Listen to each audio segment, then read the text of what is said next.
As far as the burning slug, I was locked up in a treatment center for 30 days. They kept me in rooms, over medicated me to the point where I couldn't bear, like I could barely walk. They gave me they gave me double medication. I told you about that. There's just so much.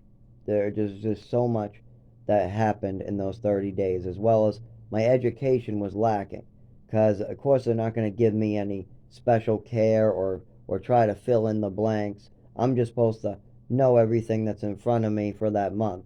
As well as I do have a classroom there. I do got to admit, this treatment center did have a classroom, and it was better than most of my schools. It was. It's just that the level I was at, it was useless. It was useless to me to go there. That I need a teacher to catch me up. And I caught myself up eventually. I did. I still have a lot of I'm not as quick as reading. When I write, I can write, but my grammar is terrible. Now keep in mind I shake, so I have to take breaks and I have to be careful when writing not to have a seizure. But I can write, just my grammar and spelling is terrible.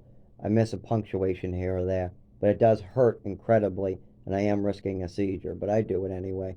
I have to. I have to write this somehow. I've made hundreds of copies of this, but I have to keep on restarting it on paper. So that's why there's digital copies from the last 4 years or so, all different ways. So I gotta say, would this kid do better staying where he is or going through what I went through, staying where he is? But if you take the mother out of the picture, no, give him, you have to go through what I went through and see what. I'm supposed to be one of the lucky ones that got adopted too. Keep that in mind. I was adopted, and most of the family is normal and terrific. I got to admit it. There was a lot of good times, but there was a lot of failure and there was a lot of hurt.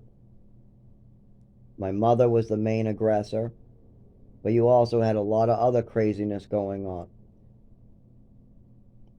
My father definitely needed to pay the hell attention and wake up what never happened. Still to this day, he says nothing ever happened when it's very clear it did. So I ask you, when you're listening to my stories, and I hope you're using a voice filter or you're just keeping in mind, I realize that my voice is terrible. I'm trying to get my own voice filter for making these. But ask yourself, what are we doing in society?